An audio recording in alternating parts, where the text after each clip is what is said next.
let me just check if everything is working. Do we have already some attendees? We already have attendees here. Oh my God, it's growing so fast. 50, 60, 70. Hello, people. Hello, everybody. Thank you for joining. I will just give you like 20, 30 seconds, 1 minute for everybody to join. We already have 90 people now. So please, one thing from the audience. Yes, this is this is the thing. If you could follow Matthias and say hi to us, if you can hear me, if you can hear everybody, if everything is working, if you can see us as well. So if you could write it into the chat. And in a second, I'm gonna talk. I'm gonna introduce this whole panel discussion. What is it gonna be about? And then we will dive directly into this, so you can hear more. Hi, Alexandra, Ragnar. Thank you, Ragnar.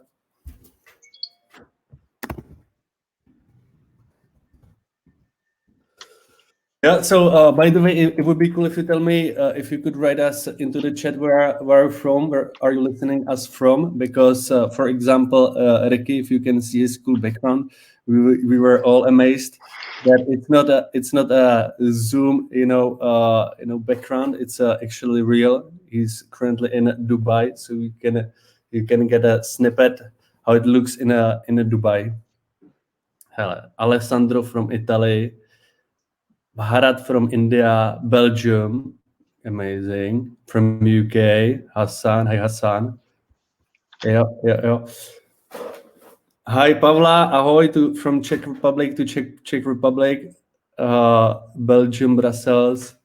Cool. So I see that we already have 120 people here, so I think we are ready to go. Thank you all for joining us today. We want to talk about the future of design. We already talked about user experience, and now we managed to get a really cool people, really cool lineup to talk about the design. And we want to talk about this webinar or panel discussion is going to have like this three levels, three verticals. One is going to be that we want to discuss how the practical processes in the company, how do they do that, how do they do that they manage to make the mobile apps really good looking. And second vertical is that we want to talk about branding, how they make the brand beautiful, stand out, etc. And then if we have a time, then we want to talk about more like a general thing. What about the industry, challenger banks, design in that, and designed in traditional banks, etc.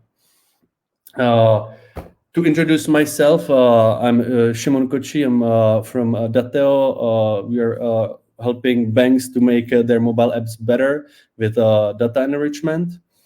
And then I will leave introductions to our speakers themselves. So, ladies first, if you, Dilara, can introduce yourself. Thank you so much. Hello, everyone. I'm Dilara. I'm joining from Berlin, which I've been here for 4 years, and I'm currently leading a design team of 5 in a 55 people domain. And we are currently building different financial products for different markets, mainly in Sweden and in Germany. And before that, I was in the US for 3 years, where I had a chance to work with different clients that are like big corporates, but also like small startups, where I had a chance to work in a variety of industries. And I have been working for 7 years in this field, 10 years and like in professionally. And I'm originally from Istanbul, Turkey, and I'm quite passionate for building sustainable and diverse organizations, and specifically mentoring women in design to thrive in their career and learn from each other. So that's something that I'm also doing as a side thing. So thank you, and thank you for joining today. Love it. Beautiful. Thank you, Dilara. Ricky, if you could say something about yourself, please. Hi, everyone. Can you guys hear me good? That's good. So, hi everyone. I've seen everyone's connecting from all over the world. A couple of Dubai as well, so that's nice to see. Yeah, I'm actually in Dubai just for business, trying to catch a tan at the same time. So that's actually good. With rainy, a bit of a difference with rainy London. Hi to everyone. So I'm Ricky from Sync, CEO, and still lead the whole product design side of things. Just in my past, built an agency back in Spain. I actually then moved 10 years ago to London. Worked on no end of banking apps, including NatWest and Lloyd's Banking Group. I also started out with Nicola and Vlad with Revolut, and that awesome journey where it's great to see where they are nowadays. And yeah, and decided to actually build Think, a bit of a different type of financial challenger bank, can we say? Because legally we can't say a bank. But yeah, very good. Very eager to actually speak to you guys and make you understand design and branding and how that actually takes a really big role within, especially fintech. We've had these first wave of challenger banks come in, and I think they've done a great job. The second wave of challenger banks, including us, we've got a bit more of a challenging job there, right? So I think I'm eager to discuss that now with the team.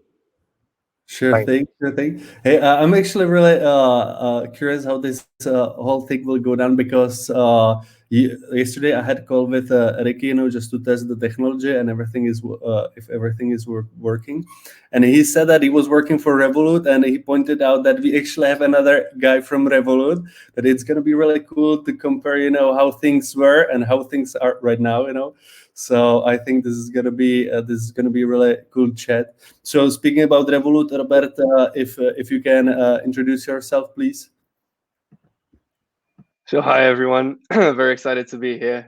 Simon, thank you for inviting me. I'm Rob. I'm from Revolut. I kind of Revolut was my sort of bread and butter for me. I've worked at small startups before, but for the last just over 3 years now, I've been with Revolut in various roles. Most recently as a product designer. I haven't built my own team, but I'm fortunate to be part of a very, very good design team with very talented people from all over the world. Myself, I'm Romanian, so hello to everyone, including Lucian, whom I see there on the chat, who I guess is also Romanian. I work as part of inside the credit team at Revolut, but also sort of involved in various bits and bobs across the business. Mm-hmm. Thank you, Robert, for the intro. And Andras, what is cool about this panel, discussion as well, about the setup is that we've got, large players, then we've got medium players, and then we've got also Andras, who is like this, let's say, third party helping, challengers as well as traditional banks, with, their UX and design. So Andras, if you could introduce yourself. Yes, of course. Hello, everyone. I'm András Schunk, and I'm leading Ergomania, and we are a digital product design agency specialized on fintech and banking. And we work basically all over Europe in UX, UI, and service design project with special focus on Central Europe and Benelux states. But we had projects all over, starting from very small startups up to big banks like Rabobank. Thank you, everybody. Sorry. Do you wanna say something more? No. Just like excited to be in the conversation as well. We are excited to have you, Andras. Thank you all speakers to coming. Let's kick it out with the question to Ricky. Because I talked to Ricky and I talked to people from Sync, and common thing which I heard is that you want to build a really good app, nice looking, easy to use. So Ricky, what is design mean to? How important is it for Sync? So, you've got the CEO. That's the product designer. So, that's the logic question. Design comes first, right? With good technology. I think what's important is I always say to my team, design for your mum and dad, and you've done it, because millennials will come at the end of the day. And I think we did that at the beginning with Revolut. That was a big change for me, coming from the big corporate world. And I feel that, you know, Nick gave me that opportunity to say, hey, just, you've got a blank piece of paper. What's banking in 5 years? And, you know, I think Revolut did a good job to disrupt that whole industry. And still they're doing it, right? I love to see how Revolut, Klarna, you know, Chime, then there's some crazy good banks coming out in Mexico. What's important, I think, and I'll give an advice to a lot of the challenger banks around the world, make sure you design your own style, because, you know, there's a lot of challenger banks out there. They all look the same. You know, me and my design team, we always say it's very sketchy, right? Because it's done all in sketch. It's very white. It's very minimal. All the squares. I think you need to bring in your brand. You cannot build a product without a brand. So everything goes around the brand. So I'll leave that conversation open now for the rest of the team, because I know it's a few other questions that we have to go to. Yeah. But design is number one within our company. Yeah, this is always the question, you know, what comes first, you know, features or design, you know. So I think eventually it comes that core things needs to be working, and you have to create this whole package which works all together. Dilara, you know, Klarna has created this amazing, you know, brand which we will talk about as well. But behind the brand there is amazing design. You know, how you know design is important for Klarna. It is also a very big part of the DNA of the identity, and I also 100% agree with Ricky on that. That it's like all of the challenger banks right now started looking a little bit more or less the same, with the negative space and how we structure certain information and where the brand will actually make the difference. And it will also tell that our customers that it will advocate a consistency in our tone of voice. So it's not just about like the patterns or the visuals or the emotions that we convey through micro interactions, but also like how we talk about this, because we know that when you have a relationship with money, it's pretty emotional to a extent, and the feeling of safety is a big part of it, and it has to kind of like convey the same message, but where the brand also has this role. So that's why it is an important part of the product DNA for us as well. I think sorry, I forgot about the raise of the hand.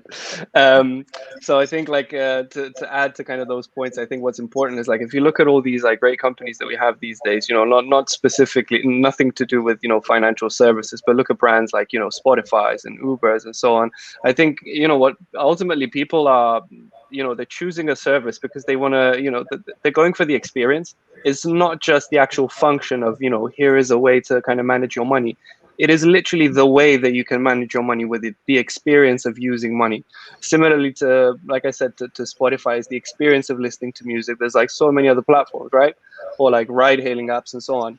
It's, you know, it kind of plays into that whole sort of package, I suppose. You can't have kind of, you know, one without the other. So it's to do with brand, which ultimately, you know, kind of encompasses everything, right? So it's the experience of how you do it, and how it kind of all fits together between design and brand, product, function, which kind of gives you that sort of full package. And I think that's ultimately what's going to win, like what people are going to, you know, that's going to be like the differentiating factor, I think, in the end. Yeah, I totally agree with you.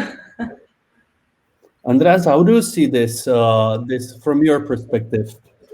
Like from our perspective, it's a bit different because for us, design is everything since being like a design agency. But if I'm checking that, like how it's changing in the life of our clients, or how is it changing in general, like I see like positive continuous development, but it's extremely slow. So I see that, like, for example, that when I'm talking about like the success of challenger banks or neobanks or whatever I name them, I just sometimes I highlight some very simple figures that if you check that, like how many, what is the proportion of designers to the whole team in Revolut, for example, and what is the proportion of designers to a whole banking team? Like basically, I just try to estimate based on LinkedIn, and I estimated like, I don't know, like 2-3% might be even the designers compared to the whole team.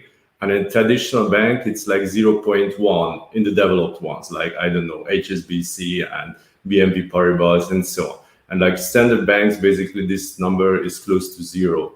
And of course, if you don't dedicate resources, attention, it's a kind of impossible challenge. But it's changing that, like, for example, we work for Central European Bank, OTP, a lot. And like they had like 5 years ago, 0 designers, now they have 10. So it's evolving and they start to understand. I think it's very important in banks, whether some C-level executives, they understand the meaning of design. So even if there is no like a vice president of design in the banking board or something like this, what maybe it's too much to wish for, but if somebody in the board understands the value, it significantly impacts the whole bank. And even if it should not be like a design expert, just like gives the mandate and the money for that, it significantly changes. I see this one. Yeah. Thank you. I think also, just thinking about sort of design in general, I don't think it's to do as much with, how many resources you have. Of course, you need to allocate resources and get designers, right? But I think it's more to do with the thinking, because what I've seen, at least from my experiences, a traditional bank might think about a feature in a certain way, whereas we collectively tend to think about it differently, more sort of holistically. It's not just they say usually it's function over form, but I'd say it's a little bit more than that. Again, you're trying to offer like a solution to a real world problem that a customer has, and then design in a way is somewhat secondary, but I wouldn't say like, no, secondary is not the right word, because it's part of the, it's an integral part, I suppose. But it's defining the experience first, how you want to, create that solution, defining the outcome for the customer. And then in that sense, design is somewhat secondary. And then I see someone ask the question here, Sim, how many designers does Revolut have per development team? So I think, numbers are kind of relative. When I started in Revolut some 3 years ago, the ratio was, I think, would have been a little bit higher, only because we've grown a lot to, thousands of employees worldwide now. But I think, when it comes to individual teams, so we work in different product teams in Revolut. That's how we split the work. And we tend to have, 1 to 2 designers, and the teams tend to be quite small as well. And I feel like less is more in these kind of things, right? You want to have like a great group of people, a creative bunch that can come together and sort of draft up ideas quick and iterate on them. But you don't really need, the massive kind of workforce that perhaps a traditional bank might have. I think it's to do with efficiency and how we kind of deal with these things. Definitely. Just one thing before you start adding information, please, to audience, ask any questions you want into the chat. We want this to be as much interactive, as possible. So if you are interested and you want to hear something from our speakers, please write questions into the chat. Then, sorry, Dilara, please.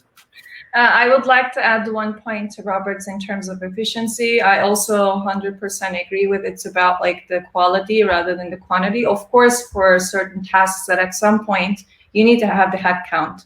However, the mindset and what's the expectation from the designer in that cross-functional team and how harmoniously that they work on projects is very important, because I guess when we think about the product design process, there are a spectrum of skills that the designer can contribute. And in some teams, that might be like a very natural fit where you have that harmony with product owners as well as with the developers, that you can actually come out with like a bunch of different experiences, maybe in a week or in a month. And in one case, the team actually grows, that you started like losing this incremental value, because then it adds up maybe more processes, like more syncs. It's just you have to also be smarter around like when you actually grow and have these things, it's not always like more designers come up with like more magic. So it's like the expectation, also the mindset of the product leadership and where they see design is also an important part to accelerate that. So yeah, do we have any questions in the? Dilara, I actually have, and I again forgot to unmute myself. Classical thing.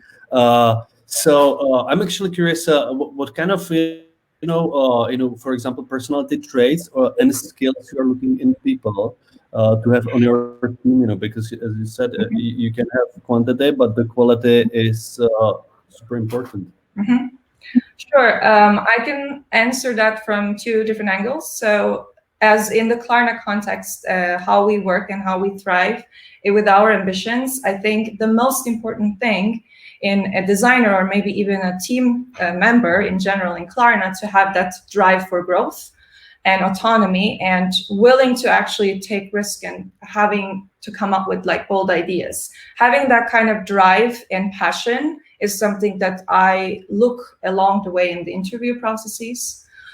We have like different ways to measure that, either in our cultural fit interviews or when we do like the final rounds of problem solving exercises, so on and so forth, but also reflecting on like how they present their portfolio.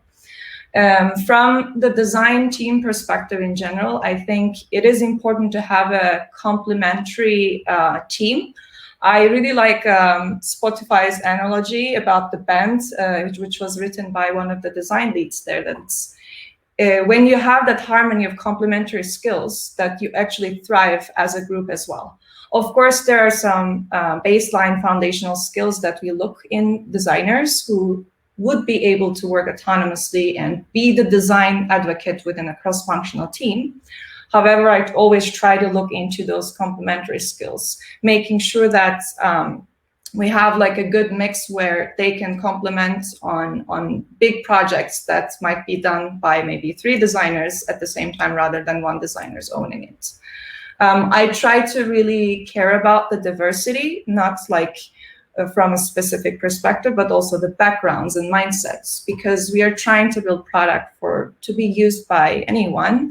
So it should cover those perspectives. So I try to also be cognizant of that when I'm looking for designers. Thank you. Dilara, I'm going to add a few points to yours. And I'm with Robert before. I think one of the important bits, I think one of the questions was, how to hire good designers. So you've got UI designers nowadays, especially in a city like London.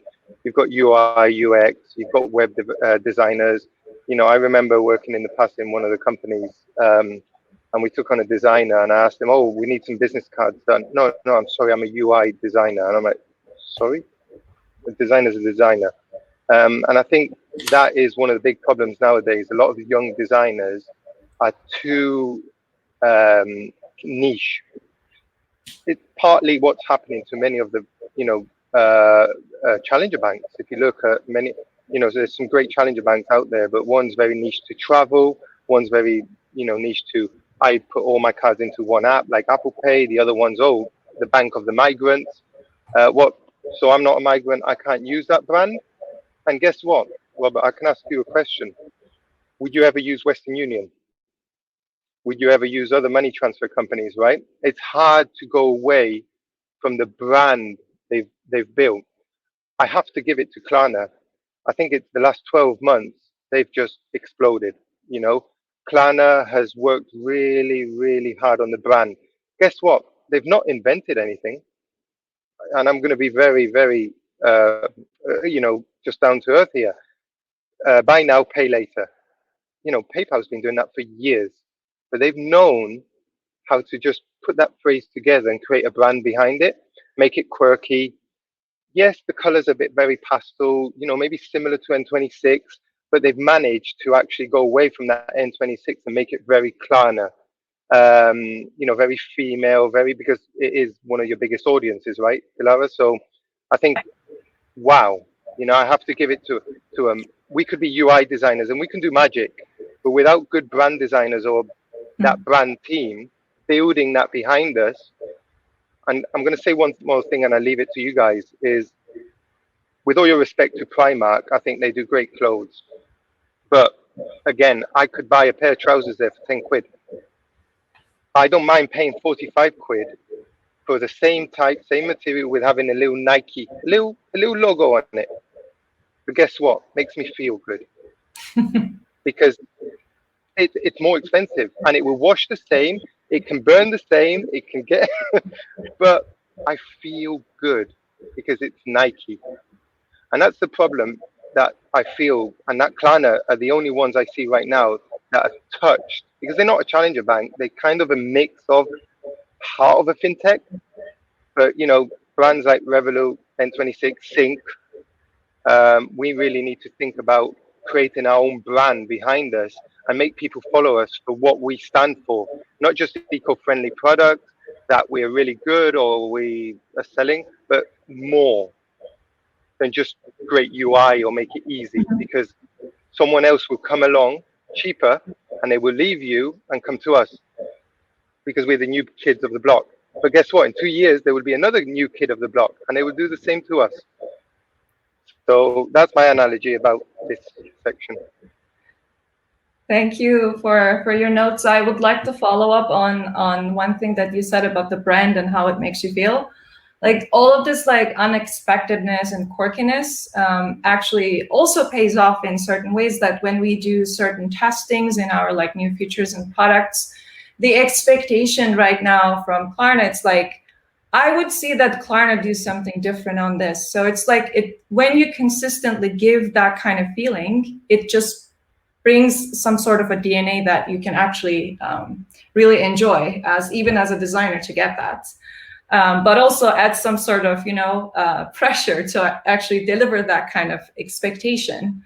But also in banking, it's a little bit tricky because you want it to be quirky, but you also want to build trust. It's not just like the pair of shoes or like buying something more experience oriented, but we're talking about money here. And there's always a thin line between those. That's why the brand tone of voice is a very big part of that, that identity and also the user experience for us.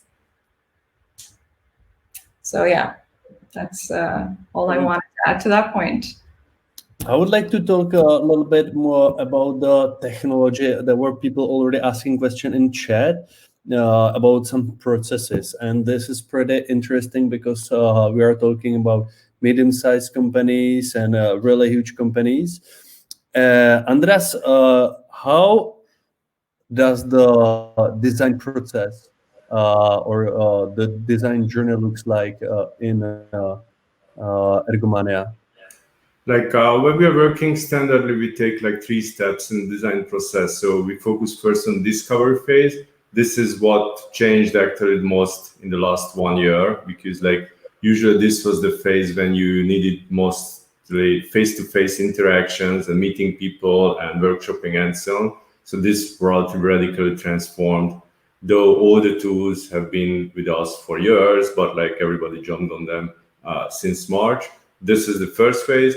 Afterwards, we focus on a defined phase where basically we set up the product, or if it's an existing product, how we change it. And afterwards, we go into the design phase. And for most of the people who are not very experienced with UX design, this third phase is UX. But actually, it's like, even if I take into account working hours, this is like half of the project or just slightly more. So basically these are the critical steps where we go through. And of course, since we're working with clients and so sometimes they have like limitations, it's a bit different than working on a product. You always have to adjust this cadence that like to optimize it, taking into account the budget and the timing and so on. So several times, like most of the research is happening in the discovery phase and you have to fight for that phase not to be killed because of the pressuring timelines, what are several times based on wishes rather than exact measuring the steps.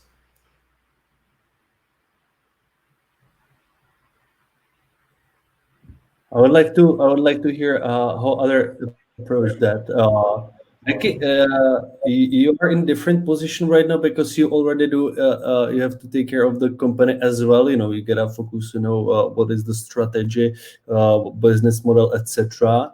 How is the structure of the design currently of the design process happening in sync? It's awful for me. Yeah, it's awful for me because managing investment, managing the team. COVID-19 right now has disrupted our whole working flow. Right, having an office half empty. We love the energy of the team. I'm looking at new ways of innovating. That's partly why I'm in Dubai. We're just expanding now to Qatar. We've had an incredible opportunity over there with a partner. We are now also just expanding, looking at possibilities in Netherlands and Lithuania. We've got a team in Spain as well. What we've tried to do is move people around. I think maybe this is the new world of working. It's not paying 800, 900 a desk in London anymore. It's innovating, especially on the creative side. I've been super creative for the last 2 weeks here. A bit of sun, pool in the morning. And you guys, Robert and Dilara, being designers, we have ups and downs, right?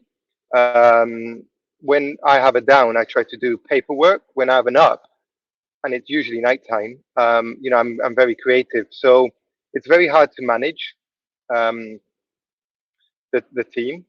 But that's one of my strategies now, is how to take 2021 with a new pinch of salt and say, okay, I want to innovate, bring the team, mix them around. I'm trying to hire new designers. It's been very hard because what I've designed 4 of the major mobile banking apps. Had a big play in Jaja, in Revolut, now in Sync. It's expected very high, the experience that I can bring at Sync. So that's a lot of pressure on me personally.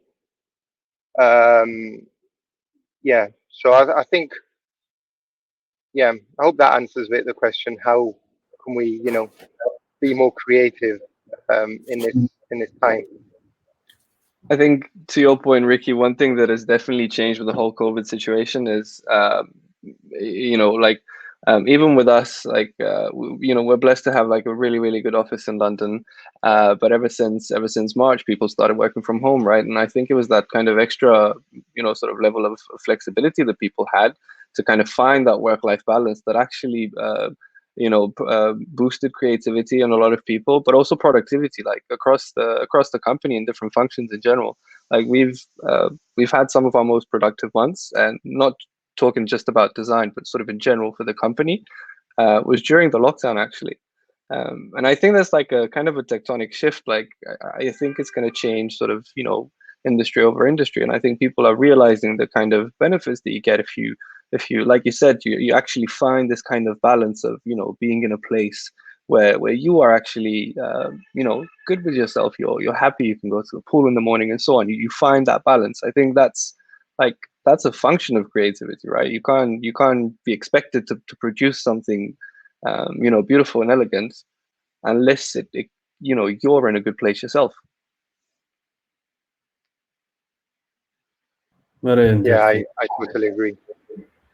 I would like to add one point to like how the way of working and the things have shifted. I guess like the designers, like naturally we're quite adaptive, like the way we work and all that sort. One of the things that really fascinated me when we started working from home during March time, in our domain of 55 people, like engineers, product owners, so on and so forth, we had a very good after work culture that we spent some time together. And immediately we started moving that into remote setups. We've been like quite active trying to find like some outlets that we can play digital games or like boards, so on and so forth. So that kind of culture helped us to be more creative. And especially like specifically for the design team, since we are quite eager to like learn different tools and try to get our work in the best way possible for our customers, I think that kind of aptitude for learning new things really paid off. And we started like using in a very creative way, like how we do user testings, as well as like how we do certain, team events and warm-ups, even using like boards like Miro, for example, or Figma. I'm quite fascinated that once we thought that maybe meeting in person is always like the ideal case, that you have this human touch because you're seeing people in person and it won't be as engaged as you would wish for. But it was actually kind of proven wrong in the last few weeks for me. I'm also very fascinated by designers in my team that come up with these creative ideas. Like we did a very effective ideation workshop last week. I was really amazed. I never even thought of like we would use it so efficiently and have this kind of like energizing and engaged vibe during that time. So it definitely changed in certain directions, and I think it will probably stay to some sort even once we go through that.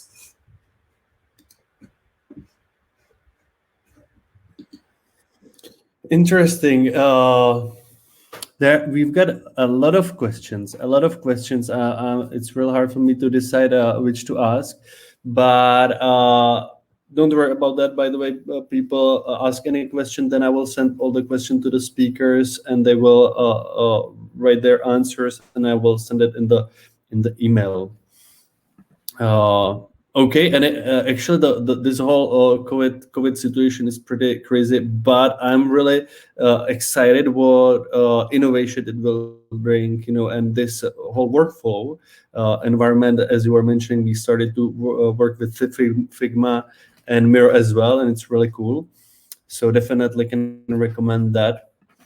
Simon, could I ask one of the questions just to kick off, because there's something I'm interested in knowing on Dilara and Robert on because of the two brands, and also I'm interested with how you would help tech, new banking coming in, how to disrupt the older generation. Remember, so let's just take the UK as an example. Right now, you've got 20% of millennials and 21% of millennials, 20% are older people. I think all the fintechs are great. We always disrupt the same people, millennials. The millennials, again, are great to run a brand from one mouth to another and to grow, but they are the most unloyal customer too. I have a bit of a problem with Monzo. Don't worry, I've got Revolut. It's free. I can now go from Revolut to Starling, and I'm not including Klarna because it's slightly different there. But my question to Robert, how are you guys looking at taking that serious now? Because Revolut's got this brand that it is travel. You're taking it away from travel into more crypto, the premium accounts, trading. Would my mom and dad use Revolut right now? And the same for you, Dilara, on Klarna. There's older people that don't need to buy now and pay later. How are you guys trying to achieve that different type of audience? Because once you've reached that top, what are you going to do? So I think for us, at least from our kind of perspective, is we want to be a sort of a one-stop shop for everything, for all your financial needs, right? So whether you're a millennial or potentially someone looking at your managing their retirement, for instance, we should be able to offer you a service, and it should be of a certain sort of quality, right? And I think it's kind of going into all these different verticals and producing something that actually meets a customer where they have a need, and solving an actual issue for them. That's going to be kind of the winner, I think. Well, if you look at it, like there's so many different challenger banks that focus on millennials, and as you said, they're not the most loyal kind of customer base. That's not to say that we should sort of ignore them, or I think that the hard thing to do is to kind of find a balance between offering all the different kind of services that someone might need, so you can kind of meet millennials at their needs, but also meet someone who's in their mid-30s and have a completely sort of separate set of needs. So I think it's kind of finding that balance, being able to provide something for everyone without whilst still kind of keeping it in the same family. So everything is, not just Revolut branded, but it feels that it's done a certain way. It's the Revolut way of doing a certain thing, whether that be it, buying crypto or having multiple accounts, traveling abroad, getting a credit card, whatever it might be. So for us, yeah, to answer your question in short, like we try and sort of cater to everyone, not just to millennials, and offer, in the grand scheme of things, we'll be able to offer a product for everyone to meet their financial needs, whatever those might be. Thank you. I can continue there. In Klarna, we have different product offerings per market. For example, in Sweden, we have a fully fledged personal finance management where you can have an overview of your finances and how you're spending your money on different categories. So our ultimate goal in the domain that I'm working in, where we are building different financial products, is you should be able to have a full overview of like how you spend your money, because in the end, your ultimate goal is to get what you want and what you need.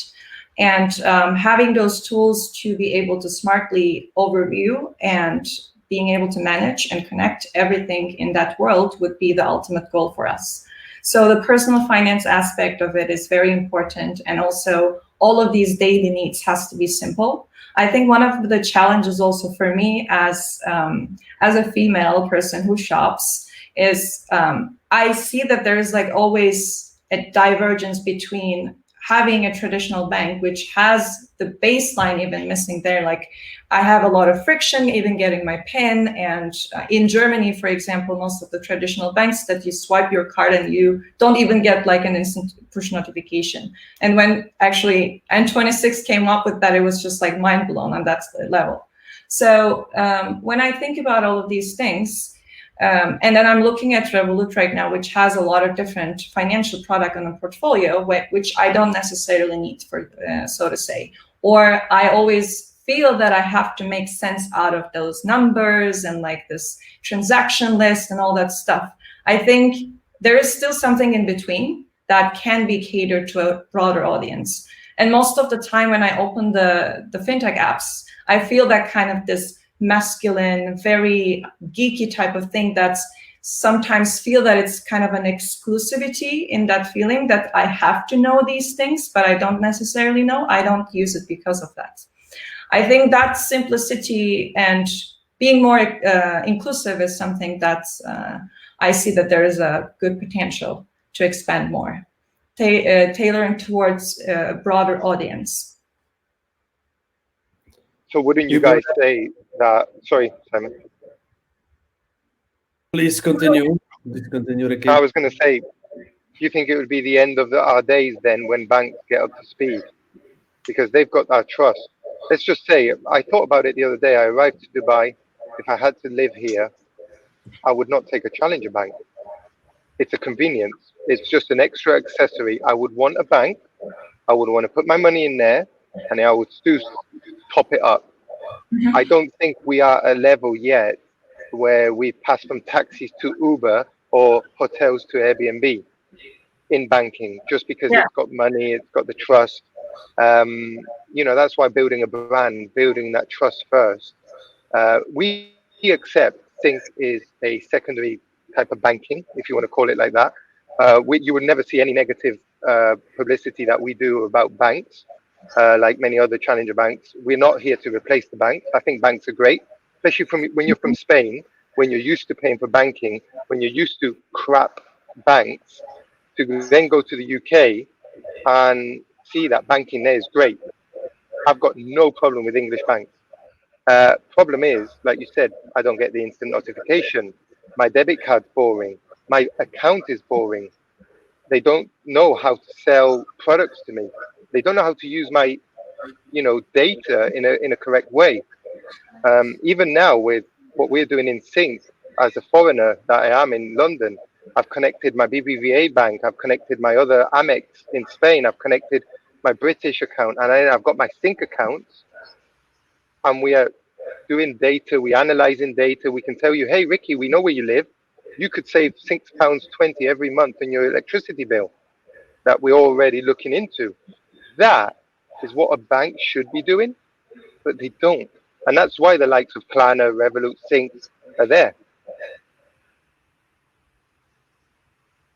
I think personally it will be very hard for them to actually catch up. I mean, I think it's a kind of constant, sort of ongoing journey, right? Like, I think up until recently, there was a case that a challenger bank or some kind of fintech would come up with a solution to something, and then banks would eventually kind of catch up and then sort of try and do their own way. And we've seen so many examples. I don't want to name anyone in particular, but we've seen so many examples where banks have tried to kind of replicate something that fintechs have done and failed for whatever reason. It just didn't work, and I think that in a way there's some kind of there's a kind of synergy, I think, between the two types of institutions, and I think they need to coexist, like you said.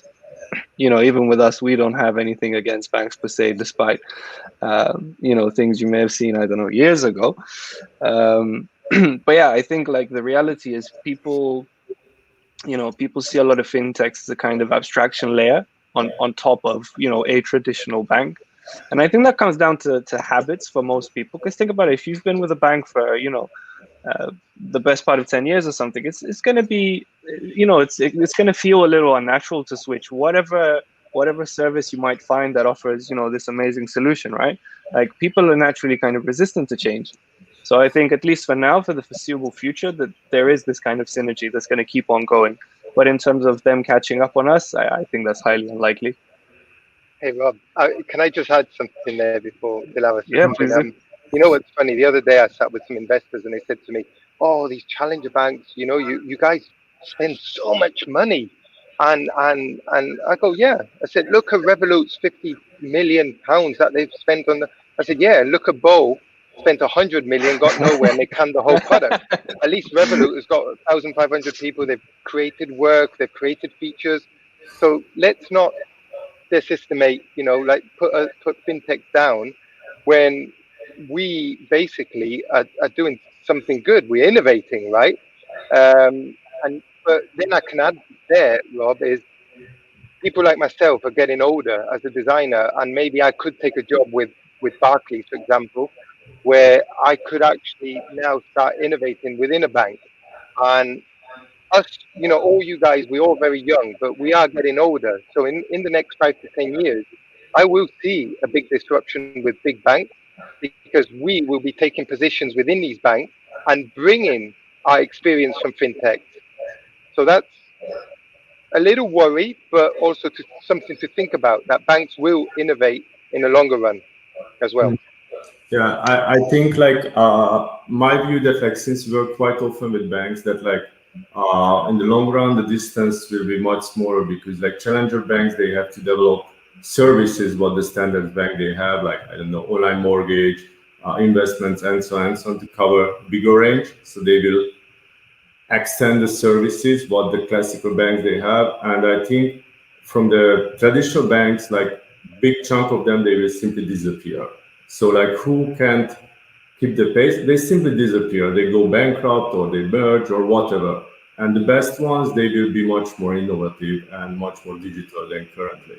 So I think the traditional banks, the better ones, they will move towards direction that they will look more like neobanks, with smaller stuff, more agile processes, better IT, better UX, everything.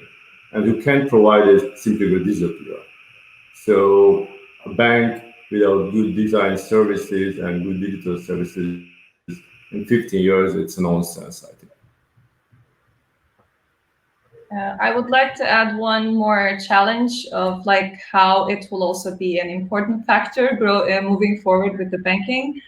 I guess unlike to other industries that I worked, it was by far the most regulated one that has like every country has their own payment systems, their own infrastructure, and their like relationship with money, like how society's relationship with money is very different from country to country. And I think that also adds yet another challenge for us as designers to understand the market dynamics and why certain countries are more adaptive to different technologies, whereas like in Germany, like we still see that it's very cash driven, even though many like new upcoming generation is actually started feeling that, yeah, it could have been better that we don't have to deal with cash so much, but it's still the reality. If you go to Sweden, you can manage a lot of things by logging into your bank ID to many things. So it's a very integrated, seamless system. And because of that, people's expectations and understanding of what safety means and how it's conveyed to a product might not be easy to standardize. And that's an important factor also when you would like to build a product that you can scale. So that also adds yet another challenge to disrupt on a larger scale. But I think ultimately the net effect is that we're going to have better products and better services for customers, right? Competition always has that effect, right? So I think in the grand scheme of things, this is actually, you know, the true winners in this case are going to be the end customers, I feel. Yeah. Yeah, I think, you know, my kids in the future will grow up saying, "Oh, daddy, you know, you bank with Lloyd Bank, so boring. You know, I bank with Monzo, Revolut, Sync, and all these cool names, and you know, we're full of features." And yeah, I totally agree. Remember, all banks are not great. There's one question here of Alan. Banks are great. Literally help deposit, you know, criminals, tax dodgers, trillions of. Yes and no. There's, you know, not all banks. Some do. Look, guys, it's, you know, I'm not just a designer on the front end for the end user, right? We design a lot in the back end too. I think Klarna does it, Revolut does it. We're one of the very few companies that actually have to design processes for the back end, what customers like my mom and dad never see. So how can we you know, do settlements instantly? When you have a pending payment coming in from MasterCard or Visa, how can you make that, you know, much more easy to the user? So you show it on the, you know, you've maybe had £100,000 come into your bank. Your bank will just take the risk and put it in straight away. Us challenger banks, we obey by other regulations, so we have to hold it back. The customer gets really angry. So we need that extra information. So, you know, it's up to us as designers to come up with a user flow where we actually notify the customer within the app. Hey, Ricky, you've had money come in. Here it is. We need extra wealth of, you know, proof of funds of wealth or so on. So I think, you know, there's a lot that goes into the back end that customers don't see, and maybe even designers of the different departments don't see. Okay, people, man, this was a pretty fruitful discussion. Oh my God. We've got 8 last minutes. So if anybody has any question to our speakers, please do now. We will go through them. Or if we don't manage to go through all of them, which we definitely will not, but we will try to answer some of them, then we will, you know, answer them afterwards. One question which I have before, you know, entering the questions from the audience is, you know, me and Andras were a little bit talking about, you know, this standardization versus diversity, you know. So you've got a lot of different features, a lot of different products, but also a lot of different, you know, designs of mobile apps, etc. Andras, you know, could you a little bit expand on this discussion? You know, do you think that you know, the mobile apps and products are going to be standardized or all the same, or really like diverse?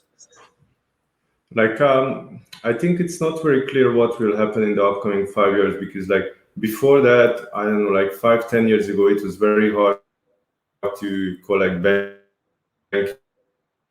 best practices, because like all of them, they were closed system. You have to open an account, what was very complicated, so you couldn't collect practices easily, and therefore you couldn't standardize how a transaction history looks, how a send money flow looks, how a registration flow looks, and so on and so on. Now it's relatively easy because you can open several accounts in different challenger banks. It's easier to open in banks also, so you can have like very proper best practice. So like, let's say something simple, transaction history look like, so how it's structured, what kind of colors you are using, what kind of size of using, and so on, all of these things. So it's very easy to copy good design without a character. And it's not very clear in my view that like whether there will be a lot of standard processes and there will be just some highlights in brands, or brands they will try to differentiate themselves, what will be very hard because obviously there are some processes what are meeting human needs. So probably there are not 600 ways, very good ways as you can present a transaction history. And if you have 600 brands, so what we will do? Good point. So, what do you think, Robert? You are actually what I was reading online. Revolut is creating to build a super app. What about the standard feature, as Andreas is mentioning right now? And what about the payments? So I mean, those are like core functionalities that we have, right? And I think that there is a value in kind of standardizing to the point that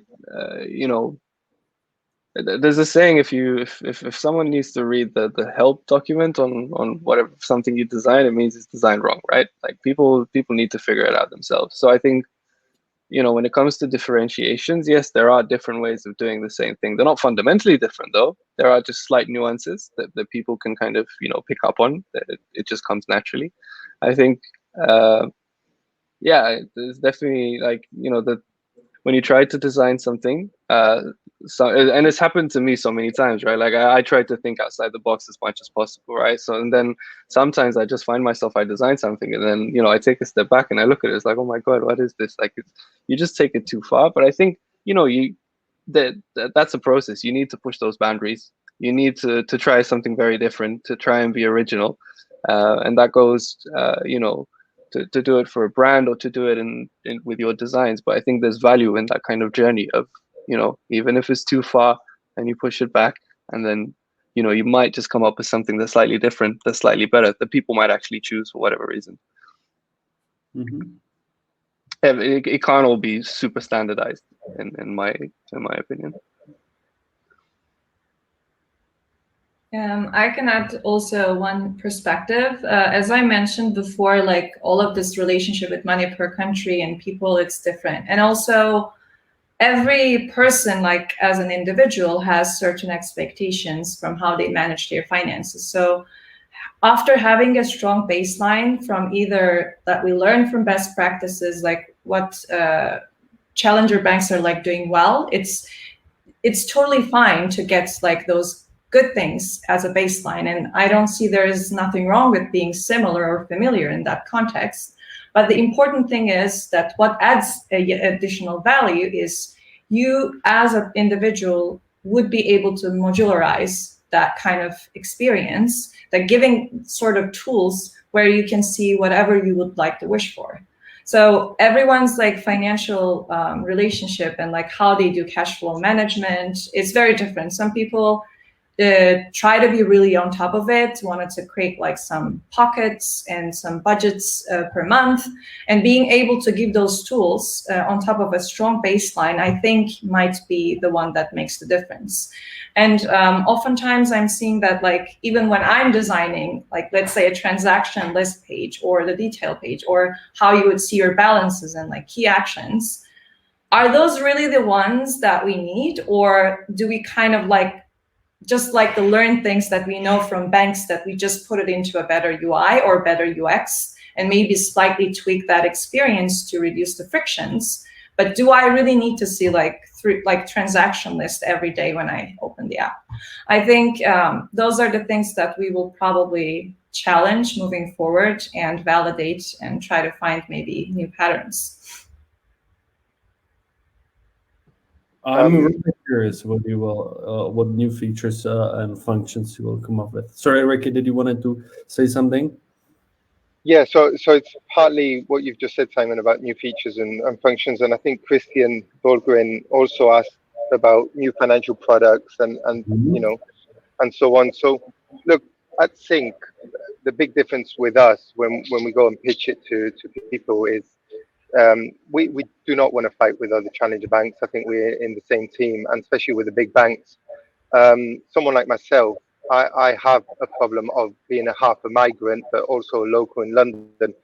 We're bringing in experience that's unique. If Revolut want to be the super app, we want to be the super app by saying, not offering what the services are. It's actually bringing in the banks. So where we come on the line and say, hey, Klarna, put your Klarna app. Hey, you've got Lloyds and Amex, put it in. You've got Revolut and Monzo, stick it in our app, because we want to really help the end user to save money and manage, and it's all down to data.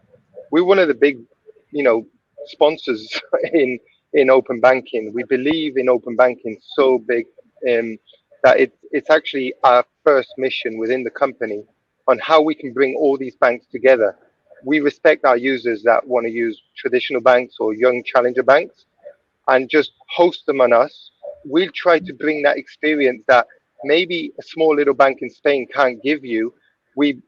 They give you data enrichment. We put a little logo with McDonald's, clean up the data and put McDonald's on there. We give you the option to review that merchant. So we're bringing that whole experience. First, it's down to the experience. Just, I think, give you a quick example. You guys can actually download it and see it, but, look at the packaging. It's a semi-translucid, we want you to actually receive our cards and just feel a bit like Klarna, like you bought something from Victoria's Secret or Calvin Klein, sexy, different. We want to actually take that experience to the next level for banking for our users. And Simon, last, I just want to add, look out in November. We've got some good news coming with a new product, and we'll actually be finally releasing our updated website. And that will show our difference in the challenger bank market. But we're keeping it right now under wraps because we're just waiting for some authorizations. Once we get those, we can go up live. I love the packaging. It looks beautiful. And that's the free account. Imagine when you get our premium account. That I want you guys to look at it. We're mixing challenger bank with credit card industry. I think that's our twist. Like Revolut's got his, Monzo's got theirs, and Klarna, it's got that quirky feel to it. Really cool. Guys, do you have anything you would like to say at the end of the panel discussion? Some best wishes or something what we talked about. I think in general, what I want to say is like I know so many people that are so sort of strongly opinionated about, oh, I only use this brand and I only use that brand, and they're like they're true fans, and I kind of respect that in a way, but I think people should be more if you can be more open-minded and just try something and take it for what it is, go for it. Don't be so I feel there's this kind of cult mentality being formed by around a lot of different kind of startups and companies and so on. And I think that's kind of the wrong way to go. I think people should kind of take a step back and it's like, hold on a second, this is a piece of technology that's just making it's trying to make my life better in some way, despite what I may have heard about this and so on. I'll let me give it a try. Let me just take it for what it is. I think people should be more sort of receptive to these kind of things in general. And that also goes to maybe say the older generation who are perhaps very much used to sticking with their financial providers and whatever bank they've been with for 25 years. Just give us a shot. It's like, if you don't like it, you can just delete it. And I think it goes for everyone, right? Be it a service like Klarna or Sync or Revolut or Monzo or Starling or whatever. Just be open-minded. Just give it a try. You might find something you like. Yeah, it's funny you say that, Rob, because but it's nice about the challenger bank industry because it's become like, oh, I'm a Man United fan. I'm a Man City or Liverpool, right? It's or even one of the worst, Real Madrid or Barcelona. But I think it should start from us fintechs. If we actually have more conversations between us, instead of seeing us as competitors, because we're not at the end of the day. Each of us have that niche good thing. One's got a good experience, the other one's got good design, the other one's is just great in trust. But if we bring together and we start working together, I would love to be able to say, hey, could I send Sync to Monzo to Starling or to Revolut or to Klarna on a P2P payment. I think that would be interesting. Is there something out there we don't have to use the Swift network? Could I send my friends back in Dubai money instantly? That's strong, but if we start there, I think it's interesting. And last, I just want to say, guys, there must be so many good designers out here. We're just constantly looking for new people. Any good designers out there want to join Sync? Please, LinkedIn me. I accept everyone. I'm very friendly. So, yeah. Dilara, Rob, you need new jobs? I'm kidding. Very well done product placement as well. But yeah, we're also hiring. I would like to conclude that with that note as well. I'll send my CV in, okay? Hey people, Thanks, this was amazing. You made my job super easy because the discussion was really natural, and I hope our audience, the viewers, really enjoyed the discussion as well. Thank you for being here. Thank you for joining, and hopefully see you at another funnel discussion next time. Thank you so much Thank for you. that. Thank you, guys. Nice Thanks to for connecting. Nice to meet you. Bye. Bye. Bye, Simon. Bye, Andrew. Bye.